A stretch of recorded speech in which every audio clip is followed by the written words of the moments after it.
बहू के साथ शारीरिक संबंध। मेरी उम्र करीब 40 साल से चुकी है। मेरे घर में मेरे बेटे मोनू के अलावा और कोई नहीं है। उसकी मां को गुजरे करीब 5 साल हो चुके हैं और अभी 2 साल पहले मेरे माता पिता का भी देहांत हो चुका था। अब मेरे घर में मैं और मेरा बेटा मोनू ही है, जिसकी उम्र 26 साल की है। देखने में ठीक ठाक है और एक मल्टीनेशनल कंपनी में कार्यरत। मैं अपनी बेटी की शादी करना चाहता था, लेकिन वह शादी करने के लिए मान ही नहीं रहा था। तभी परिवार के लोगों के दबाव के कारण मुझे मोनू की शादी एक बहुत ही खूबसूरत और घरेलू लड़की से ऑनलाइन थी। मोनू शादी के पक्ष में नहीं था। शादी हो गई, मेहमान भी अपने घर चले गए। मेरी बहू सायरा ने मुझसे अपने मायके जाने के लिए अनुमति मांगी। मैंने भी खुशी खुशी एक साथ ही साथ सायरा को उसके घर भेज दिया कि वह जल्दी वापस लौट कर आएगी। पर 15 दिन बीत गए, वो नहीं आई। मैंने कौन से लाने के लिए भेजा, साथ ही नहीं आई और बहाना बना दिया क्योंकि तबीयत ठीक नहीं है। इस तरह 1 महीना बीत गया। इस बीच मैंने मेरे बेटे को 2-3 बार साइना को बुलाने के लिए कहा, लेकिन जैसे वह आना नहीं चाह रही थी। मेरे दोस्त यार जो मेरे घर पर आ जाया करते थे, उनके बारे में पूछते थे, लेकिन अब मेरे लिए उन्हें मुश्किल होने लगा था। इसके अलावा मुझे भी बात को जानना था कि ऐसा क्या हो गया जिसकी वजह से वह अपने ससुराल में आने के लिए मना कर रही थी और मोनू के साथ सती सायरा को वापस भेजने के लिए तैयार नहीं हो रहे थे।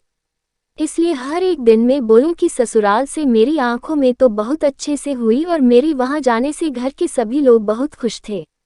बातों बातों में मैं जानना चाह रहा था कि आखिर तारा क्यों नहीं वापस अपने ससुराल नहीं आना चाह रही है। दोनों की शक्ल नहीं, बस इतना ही कहा कि जब भी बोलो साइना को बोलते तो खाएगा। बस इतना कहती थी। बस थोड़े दिन हो उन लोगों के साथ में ले फिर चली जाऊंगी, क्योंकि मेरे यहाँ से अपने घर दोबारा जल्दी आने का मौका नहीं मिलेगा। मैंने सायरा से भी बात की, लेकिन उसने भी मुझे वही रखा रचाया जवाब दिया। अब मेरा अनुभव जो मुझसे कह रहा था कि जरूर मेरे मोनू की नकल की वजह से ये सब हो रहा है, पर तुरंत ही मैंने अपने काम को पकड़े और बोला, हे प्रभु, ऐसा कुछ भी ना हो जैसा मैं सोच रहा हूँ। फिर भी मैं उन बातों को जानना चाह रहा था जिसके कारण सायरा नहीं आ रही थी, और ऐसी बात सायरा से घर पर नहीं हो सकती थी।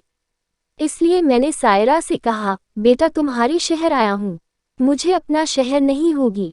सायरा खुशी खुशी तैयार हो गई। मैं सायरा की मम्मी पापा की इजाज़त लेकर सायरा के साथ घूमने के बहाने घर आ गया। सायरा अपनी खुशी में मुझे बैठाकर मेरे साथ चल दी। थोड़ी देर तक मैं उसके साथ इधर उधर की बातें करते हुए घूमता रहा। फिर मैंने सायरा को ऐसी जगह पर ले चलने के लिए कहा जहां पर मैं उसे अकेले में बातें कर सकूं। पता नहीं मुझे जानने की कोशिश की, लेकिन मेरी जूती कारण वह मुझे एक रेस्टोरेंट में ले आई।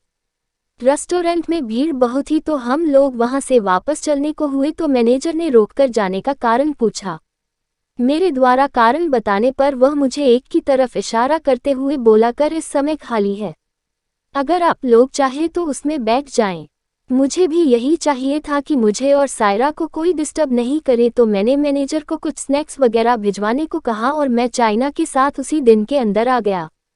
कुर्सी पर बैठते ही मैंने सारा पर पहला वही सवाल दागा कि को वापस क्यों नहीं जाना चाहती, पर उसने भी वही रचा रचाया जवाब दिया। तभी मैंने सायरा के हाथ को अपने हाथ में लेते हुए कहा, देखो भेजी वही मोनू की माँ और बाप हूँ।